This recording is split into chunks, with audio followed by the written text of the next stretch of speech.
these uterus-bearing people who are fighting for their rights. Okay, so let me ask you a question. When, in your opinion, does life begin? I believe it begins at the point where the baby is born. When it is no longer depending on another person's life to survive. Okay. That's when it's a life. Okay, so what the pro-lifers were telling me earlier was that at the moment of conception, hold on, let me make sure I got this right.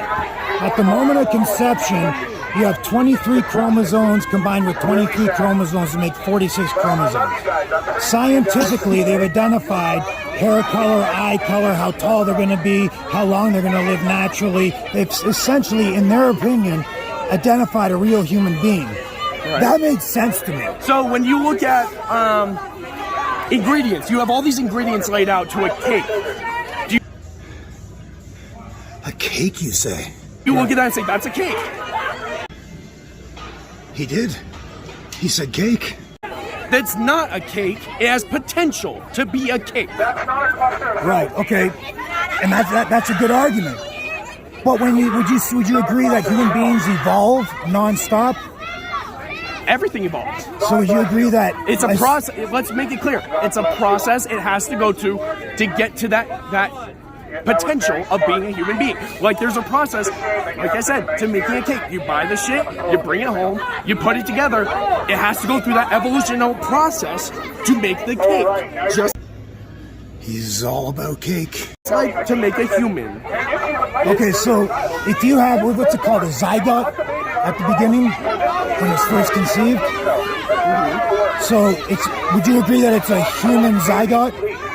I would say it has potential to be a human. I would say it belongs to a human. It biologically has the potential to be a human, but it is not a human life.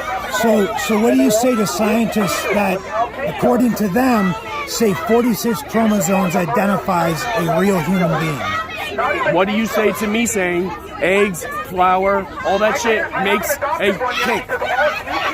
Oh God, no, not the cake again. Please, not the cake again. Oh, I mean, we're talking about food as opposed to a human being. Right, but you're talking about things that consist of a human, but isn't a human. Things that consist of a cake that isn't a cake. Okay, is a child a human? Yes, of course. Is an adult a human? Of course. A teenager's a human? A senior's a human? A fetus is a human? No. A zygote is a human? Now you said no there. Yet there are 46 chromosomes. The mixing of the cake is already done. Right, it's evolving. And it hasn't baked yet. So it's not a cake? Well, it begins evolving at a zygote stage, right? Right. And it doesn't stop until they die at senior age, right? So is it a human that's evolving from conception until death? No. It's not. It's not. So it's not a human. So what is conceived when a man and a woman have sex and the sperm goes into an egg? What is conceived? A zygote that has potential to have human life. And is it a cheetah zygote? No, of course. Is it a bear zygote? See, you're trying to get these gotcha questions, which means you have a already an opinion. You're not looking for information. You're looking to argue your position. No, I'm taking their position. You're saying nobody told you to say that. You're thinking of this yourself. No. They laid it out for me, and I said it made sense to me. That makes perfect sense to me. I don't see, like, when you say no, a zygote's not a human, I'm wondering what facts you're relying on that would prove that true. So if we took a zygote out of a woman, right, would it live? Is it a human being that will live? Probably not. No, not probably. It will not so it live. would not live. So, and that's true. So if it will not live, does that make it not human? Correct. If it can't survive essentially, look at it like this. If it has to depend on a woman or someone with a uterus to survive, it makes it more of a parasite than a human. Because it has to, if you take that out, it is not a human. So if you went to a biologist and you said, hey, that zygote is a parasite zygote, what would the biologist say to you? Again, you're asking gotcha questions. This isn't curiosity. You're asking gotcha questions. I'm not supposed to ask those questions? No, you're asking questions on your opinion you've already formed. Well, that's because I only had them talk to me. Right. Everybody else, you're the only one that's actually answering questions for me. So all these people here started yelling at me, going, fuck you. It's gone nowhere because you're not being receptive. He keeps going in circles. Well, no, I'm keep answering the same question in different ways. But you haven't answered why a zygote is not a human. So why is a zygote a human other than the fact it has 46 chromosomes? Other than the chromosomes, what makes that tiny cluster of chromosomes and cells? Right. What is? If we take that out, is it a human? Can it survive? Can it survive on its own? I think it's a human zygote. Right. So, but that's the caveat. It's not a human. It's a human zygote. It has potential to be a human. So, if it has potential to be a human, what are the other possibilities a zygote could turn into? Dumpster. It can go into the dumpster because if you abort it, it doesn't become anything.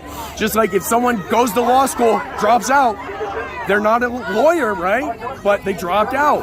Okay, now we're talking about intentionally ending the life of the zygote, not natural death, right? So let me ask you, if someone has a miscarriage, do you have a funeral for it? Well, miscarriage is an act of God or nature or whatever. So yeah. So now you're talking about God. So now you've introduced religion. There's a lot of questions I have. One, do you have a funeral for a miscarriage? Because it's a human. You have to respect it as a human. I don't know, dude. If someone had a miscarriage, would you have a funeral for them? If your significant other had a miscarriage, would you have a funeral for it? I don't know. That's a good question. But I don't think having a funeral for it or not having a funeral for it determines whether it's human or not. Right. So what human don't you have a funeral for? What kind of human? Well, I mean, is that what you're using as your yardstick to determine when? No, I'm saying if you consider it a human, what human don't you have a funeral for, other than a miscarriage that you consider a human? Well, how do you know I wouldn't have a funeral? I don't know. I just asked you the question. You don't answer. I don't know. I've never thought about that question. But I don't see how that question, whether you would hold a funeral or not, determines whether 46 chromosomes is a human. So what human do you see who dies and say there's not going to be some sort of service for it if there's someone else involved that is related to that thing, that human?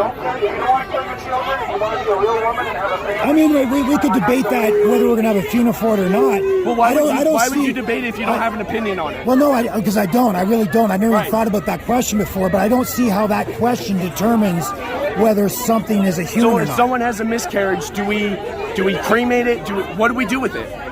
I don't know. What do they do with it? They dispose of it. Okay. They don't give you it in a little casket. Okay. They don't have a funeral service for it because it's not a human. But biologists would disagree with you on that. Okay, so again, you're pushing your opinion and saying I don't have an opinion. That's an opinion. Because so the biologist is an opinion, somebody that's actually studied biology. So let me ask you, do you believe in the vaccine? Do I believe in the vaccine? Do you believe the vaccine is good for people? I'm neither here nor there. Because if biologists say it is, have you been vaccinated? No. Oh, why not? I don't even take flu shots. So why not? I just don't. Biologists say that you should take vaccines to prevent spread of pandemics and flus and all those diseases. So why don't you should believe the biologists, right? Well, for me, I go by how I feel. And if I haven't been sick since I was 27 years old. That's over 30 years ago. And it's just something I don't take flu shots, I don't take aspirin, nothing. So when a big pharmaceutical company, a big corporation comes and says, you take this, I'm like, no thanks. So I don't see an issue with that. So do you think a biologist is out here saying we shouldn't do this because it has potential to be human life? Do you think that all biologists are saying that? I don't know. Nobody's disputing it has potential, but there are very many people questioning if it's a human being. Many biologists. There's not a scientific consensus on if it's a human being at conception. So what else would it be? It would be a theory because nobody knows when it becomes a human. So if it's a theory, would it not make sense to be like, maybe we shouldn't destroy that baby until we know for sure? No, because there's scientific evidence that has been presented that if zygote, an embryo, up to a fetus, cannot feel pain until at least 24 weeks. So this is a person to you? Let's see. Do you believe that is a person? That has 46 chromosomes? Is it a human being, though? I don't know. You'd have to determine whether it has 46 chromosomes. Let's say for the sake, would you look at that and say it's a human being? I probably wouldn't have an opinion on it because I don't determine a human being by what I look at. I determine it what biology said is 46 chromosomes. No, when it's 46 chromosomes. But he's asking a good question, though. if you said if it's a human embryo, it's a human embryo. It's not a cheetah embryo. So is that a human embryo? Oh, I don't know. Okay. I don't know. I mean, a lot of embryos look alike, whether it's right. But a cheetah embryo doesn't turn into a human embryo, right. and a human embryo doesn't turn into a human embryo. Oh, I don't know. It's got 46 chromosomes. If it's got 46 chromosomes, it's a human. All right, buddy. Well, I'm sorry. That's the thing. You can't tell until you find out whether it's got 46 chromosomes in it, right? So scientists say scientifically. I gotta go. Hey, bro, seriously. I'm not gonna. I disagree with what you said. That's okay. We can still smoke weed or something. I don't smoke weed. Oh, okay.